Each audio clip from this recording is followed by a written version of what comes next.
How's it going, everyone?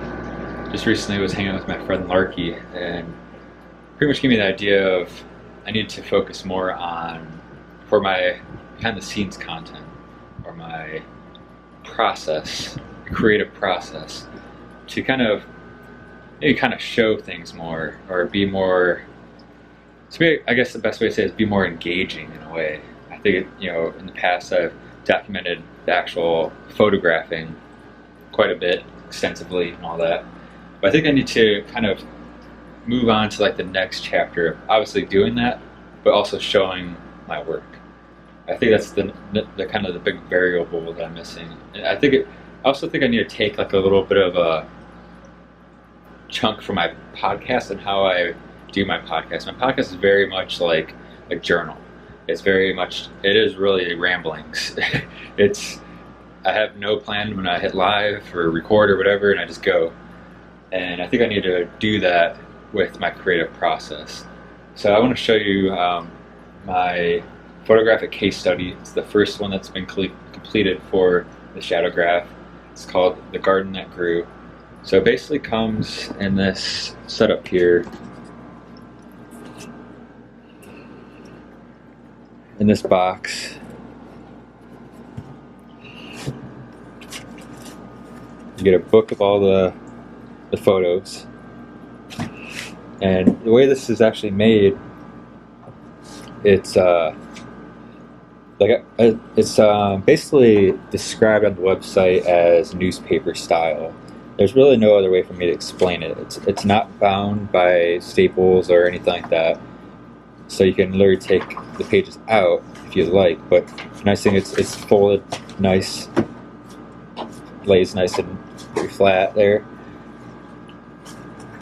and then you have basically a newspaper style book.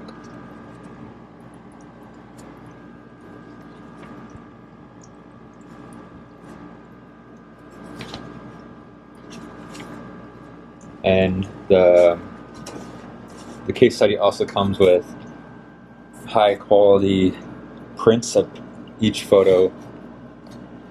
And I know these aren't actually in order. Kind of forgot to put them back in order. Yeah, you get a high quality version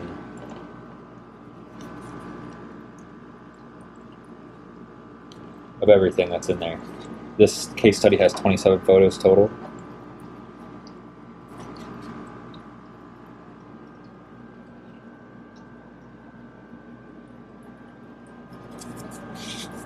And I think what I like the most about it is it really is just the start. This was something I actually started photographing years back. It's kind of this secluded location almost. It's real, like, it's not secluded, but I never heard of it until I stumbled upon it randomly. I actually had a shoot at a different park somewhat nearby. I think there was something there, some type of literature or something that mentioned, I think it's called Schopel Garden. I could be wrong, completely wrong in how that's pronounced, but it's out by Vermilion, Ohio. I don't know, like, I'm actually confused on what town it's in. It could be South Amherst or Vermilion. It's like in between all of them. So, but it's just insanely, when you go in there, you don't feel like you're in Ohio, because it's just so, like, the way I explained to people I know when I was working on it, it's kind of like an Edward Scissorhands type garden. Even though there's not a bunch of that kind of like cut shrubbery, there's some of it, but it's very much just like, I kind of get that vibe when I'm there, which is kind of why I made that little commercial of a Edward Scissorhands cover in the song. It's kind of like the mood I always felt like when I was there, and I would listen to 2 songs from the Edward Scissorhands soundtrack. One's Ice Dance, I think is what it's called, and then I'm trying to remember what the second one is. I'll have to put it in the description. But yeah, there's 2 songs in there that I would just listen to, whether it was the whole time walking around with headphones, or I would just kind of listen to it on the way to kind of get myself in that mood, because it's very, this project at least is very much me on a mission, So some days I was there for hours and got nothing. Some days I was there and stumbled upon certain things. There's photos. The cover photo is the most interesting because I believe it was the last day that I went, and I actually thought I already went for the last time, but I felt like I needed a few more photos, and those photos I wanted to try to get are photos of the path. I think I might have had one or two, but I needed to get something different and kind of fill in certain areas of this project. And this photo here from the cover.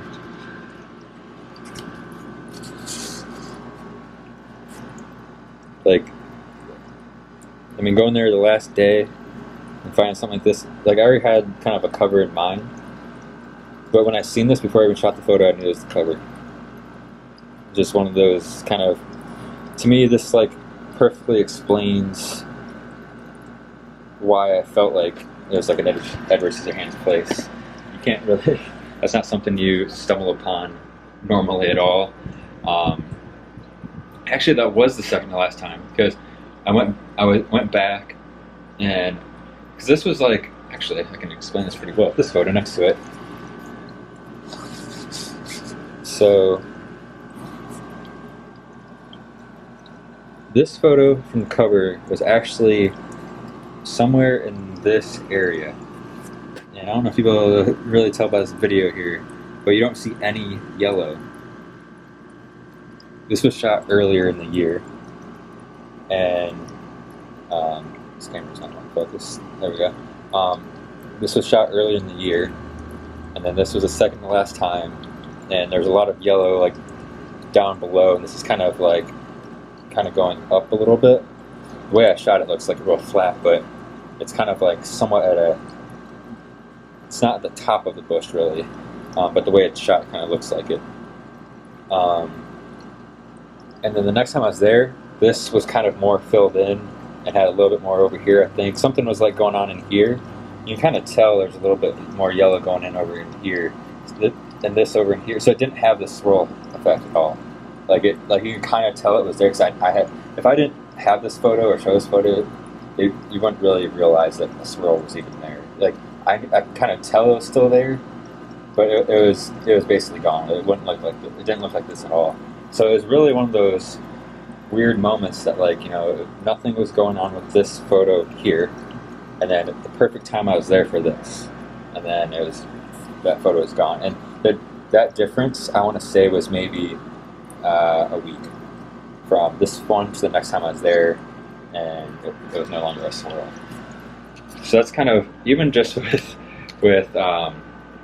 you know, projects like this, and you know, documentary photography, street photography, we always think about like people and like, oh, you know, maybe I missed something, or oh, I should have done this or whatever. It's kind of interesting that just some shrubbery is also like a decisive moment issue too. And that photo, I think I'll always look at that where it's all about just getting the work done and, you know, putting in the work. And I think that photo to me is actually probably the most important photo out of all these photos for me as a photographer and working on these, especially as this being the first case study and what I have planned going forward. I kind of have the next two case studies, and one's definitely in like a pre-production mode. I've actually already started to show it. It's actually in production, I should say. So I have an in-production project, and then I have one that's in pre-production. And I haven't announced them yet because I want to make sure things are kind of, you know, I want to have things ready, have a special announcement, all that kind of stuff. And I'm still in, I won't even say I'm at the tail end, but I'm past like the middle of posting these photos on social media and all that. But yeah, the funny thing about this video too, I actually started this intending to be for Instagram, but this is now almost a 10-minute video, so I'll have to figure that one out. But at least I'm getting back on the YouTubes this year. It's definitely been crazy. I think this year, and I was kind of having, when I had that conversation with Larky the other day, I've been kind of getting frustrated with myself, and I think it's probably normal for this year. You know, this year's kind of like went a little So it's a bumpy year, yeah. I mean, so I think a lot of that affects creativity and all that as well. Of just kind of going through this whole pandemic and all that. Um, yeah, I mean, it's affected people in different ways, and I think it's kind of normal. But I mean, like really, I watched this David Lynch video of him. He has these videos on YouTube where it says what I think it's called "What's David working on today," and he just ends this thing like he's showing off his painting. I think it's like a paint cart, but he's making a cart.